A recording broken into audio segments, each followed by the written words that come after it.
Sergio Castel baru saja datang. Kurzawa bisa saja kemungkinan debut, tapi Julio Cesar terancam absen. Di tengah panasnya Ratchaburi dan juga tekanan Asia, Persib tidak punya pilihan selain tampil dewasa karena satu kesalahan kecil di leg pertama bisa menghancurkan segalanya di leg kedua. Ini bukan sekedar laga tandang, ini merupakan ujian mental, ujian disiplin, tentunya ujian kedewasaan bermain bagi Persib level Asia. Ratchaburi bisa saja akan menguasai bola, mendominasi permainan, stadion akan panas, cuaca juga akan menyiksa, tapi pertanyaannya cuma satu, apakah Persib bisa bertahan, curi momen, dan pulang dari Thailand membawa 3 poin. Sobat-sobat Papatola Football dimanapun kalian berada, ini adalah preview match laga yang akan sangat seru di babak 16 besar ACL2 antara tuan rumah Ratchaburi menghadapi Persib Bandung. Seperti apa preview match dan prediksi jalannya pertandingan dari Papatola Football? Tonton terus video ini dan jangan lupa kalian untuk like, share, subscribe, dan berikan komentar-komentar terbaik kalian sobatku. Di Stadion Ratchaburi ya, di hari Rabu nanti tanggal 11 Februari babak 16 besar AFC Champions League 2 2025-2026 leg pertama akan digelar. Laga ini bukan hanya sekedar 16 besar tapi merupakan ujian kredibilitas bagi Persib level Asia. Setelah tampil begitu konsisten di BRI Super League dan lolos dari fase grup dengan meyakinkan, Persib kini masuk ke wilayah yang benar-benar merupakan fase berbeda, yaitu sistem gugur, knockout. Jadi tidak ada kesalahan, tidak boleh ada kesalahan sekecil apapun yang berakibat gugur, jangan ada kesalahan ya. Dan pelatih Persib Bandung, Coach Bojan Hodak tahu betul dia leg pertama di Thailand adalah kunci. Makanya ini bukan soal harus menang besar, tapi bagaimana Persib bisa tetap eksis saat kembali nanti bermain ke Gelora Bandung Lautan Api. Secara profil kalau kita lihat Ratchaburi ini bukan tim mediocre ya. Mereka ini posisi 2 di Thai League saat ini, di bawah Buriram kalau tidak salah ya. Dan bersaing langsung dengan Buriram. Ini tim yang sudah matang secara struktur dan juga secara filosofi. Kita tahu bahwa karakter permainan dari Ratchaburi merupakan karakter yang ball position dominan. Mereka punya build up yang rapi dari belakang, kemudian mereka bisa mengalirkan permainan dengan tempo cepat dan sirkulasi bola-bola pendek, dan juga sering melakukan overload ya. Overload di half space kanan maupun di half space kiri. Menurut Papatola pelatih Buriram saat ini ya, Woraud Srimaka itu punya gaya proaktif football. Dan itu sebenarnya juga merupakan ciri khas Thailand secara umum ya, bagaimana sebuah tim menguasai bola untuk mengontrol ritme permainan agar bisa memancing lawan naik. Nah, lalu kemudian melakukan satu gerakan melalui celah antar lini dan coba mencari peluang gol dari proses tersebut. Di kubu Ratchaburi ada 2 pemain kunci yang menurut Papatola benar-benar harus diwaspadai. Pertama tentu saja strikernya ya, Denilson Junior. Ini striker utama. Secara fisik dia sangat kuat dan kemudian punya kemampuan klinis di kotak penalti. 5 gol, 3 assist di ACL2. Ini bukan hal yang mudah dicapai oleh striker manapun ya. 5 gol ya, 5 gol dan 3 assist. Kemudian ada pemain yang punya kemampuan juga luar biasa, namanya Jakapan Paiporn ya. Ini cerdas. Permainannya sangat cerdas, makanya dia menjadi otak permainan dari Ratchaburi. Dia punya kemampuan ya mengontrol lini tengah. Kalau dia lagi nyaman, lagi gacor, lagi on fire, ini Ratchaburi akan sangat sulit dihentikan melalui pergerakan si Jakapan ini. Back sayapnya yang aktif ya, rajin overlap. Nah, ini merupakan ancaman serius untuk transisi bertahannya Persib.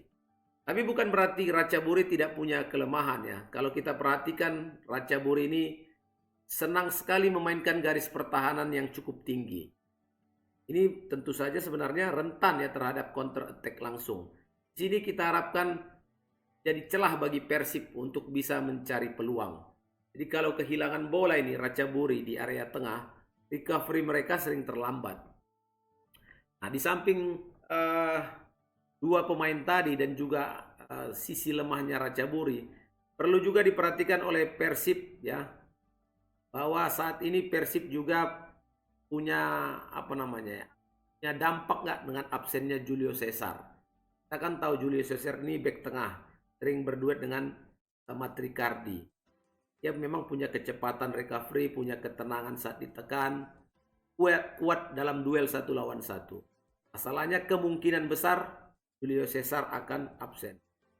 Gimana nih ini belakang Persib? Mana Bojan Hodak nanti untuk antisipasi? Nah, kalau Persib sebetulnya datang ke Ratchaburi ini dengan modal psikologis yang sangat bagus ya. Stabil, konsisten di Liga Berlik. Kemudian kemarin baru meraih kemenangan lagi menghadapi Malut 2-0, dan ini tentu menjadi 6 kemenangan dari 7 laga. Kemenangan dari 7 laga terakhir. Potensi rotasi di kubu Persib sangat besar. Apalagi dengan masuknya 3 pemain baru, Sergio Castel, Azin Kurzawa, Laifin Kurzawa, dan Dion Max. Tinggal bagaimana ketiga pemain ini sudah siap belum untuk diturunkan oleh pelatih coach Bojan Hodak, baik dari sisi fisik, mental ya, garan tentunya. Karena Bojan Hodak membawa mereka juga ini. Tinggal memastikan apakah Castel akan bermain. Jadi walaupun mungkin Castel baru beberapa kali ikut sesi latihan, tapi kalau di informasinya karakternya si Castel ini sangat cocok untuk laga tandang nanti melawan Ratchaburi. Dia punya postur yang besar, kuat menahan bola, dan bisa jadi target man untuk meredam tekanan-tekanan dari Ratchaburi. Walaupun kemungkinan besar tidak dimainkan full 90 menit, tapi bisa saja dipakai untuk fase tertentu ya. Itu juga dengan Laifin Kurzawa.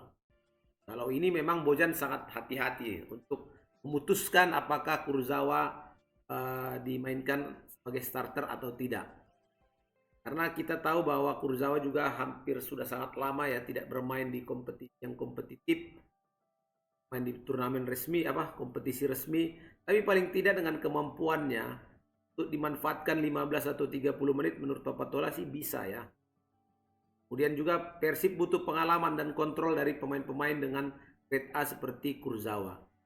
Jadi terutama nanti misalnya Persib sudah unggul, katakanlah selisih 2 atau selisih 1. Jadi opsi menurunkan Kurzawa ini menjadi opsi yang reasonable ya untuk diberikan oleh. Nah, kalau Dion Max ini opsi paling realistis juga sebenarnya kalau memang Julio Cesar absen. Dion punya keberanian untuk duel, fisiknya cukup bagus, tapi memang pengalaman Asianya minim ya. Dia harus pandai-pandai lah strategi Bojan Hodak untuk siapa yang akan dimainkan. Secara permainan sih realistis saja ya. Adu sabar pasti dimainkan oleh Persib karena kita tahu Persib bermain sangat sabar. Kemudian low to mid blocknya kembali dimainkan juga cukup bagus dan tidak perlu memaksakan penguasaan bola. Penting bagaimana zona markingnya berjalan dengan baik ya. Temponya bisa diatur. Kalau formasinya bisa jadi 4-2-3-1 saat bertahan atau fleksibel berubah menjadi 4-3-3 saat Persib menyerang. Kunci utamanya nanti apakah bisa dimainkan kaptennya Mark Klok, ini bisa jadi penyeimbang, atau Beckham Putra untuk progres cepatnya ya. Sayap-sayap Persib ini sangat penting untuk menyerang ruang belakang dari Ratchaburi. Tapi ada yang perlu diantisipasi ya, selain faktor teknis taktikal, ada faktor cuaca dan juga atmosfer ya. Kita tahu di Thailand saat ini cuaca lebih panas, lebih kering. Tentu saja ini menguntungkan tuan rumah, apalagi di 20-30 menit pertama. Jadi Persib harus benar-benar nih siap dengan segala hal. Nah, kalau prediksi Papa Tola di alur pertandingan 15 menit awal Ratchaburi akan mendominasi permainan, mendominasi bola. Persib bertahan rapat, coba mencari celah, coba mencari dan mengintip momen untuk melakukan counter attack atau juga melakukan build up serangan yang rapi. Menit 20 sampai dengan 45, kalau Persib mulai berani counter, peluang sudah bisa didapatkan melalui sayap. Kalaupun belum terjadi gol baik Persib maupun Ratchaburi di babak kedua ini intensitasnya akan sangat tinggi sekali. Jadi rotasi pemain akan menjadi kunci. Kalau Papa perhatikan rotasi pemain yang dilakukan oleh Bojan di 6-7 pertandingan laga Perlik sebelumnya, Bojan sudah sangat hafal, sudah sangat paham betul siapa yang harus digantikan dan menit keberapa. Ini ya kontribusi yang luar biasa ya. Kita tahu beberapa pemain-pemain yang menjadi pengganti itu malah bisa jadi pencetak gol. Yang penting kesimpulannya ya adalah Persib harus jaga kedisiplinan.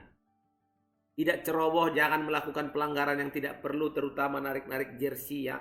Jangan melakukan tackling berbahaya, apalagi bolanya juga masih jauh, masih di tengah lapangan. Yang kalaupun dia lewat, dia belum juga berbahaya ya kan. Tinggal tanggung jawab aja, berdiri kejar, gak usah perlu bermain tackling yang nanti rentan dengan cederai lawan, dapat kartu atau malah cedera sendiri. Jadi menurut Papa Tola, pilihan prediksi pertandingannya draw merupakan satu pilihan yang realistis, tapi harapan tentunya kita bisa meraih 3 poin. Kalaupun draw tidak apa-apa, tapi kalau sebisa mungkin berjuang dulu untuk meraih kemenangan. Skor prediksi paling tipis, ya paling selisih 1 gol. Terima kasih sobat-sobatku, itu dia preview match ya. Ini adalah preview match, prediksi jalannya pertandingan sebelum laga terjadi. Dan kalau kalian suka dengan video ini, jangan lupa untuk like, share, dan subscribe. Berikan komentar-komentar kalian di kolom komentar tentunya. Terima kasih. Assalamualaikum warahmatullahi wabarakatuh.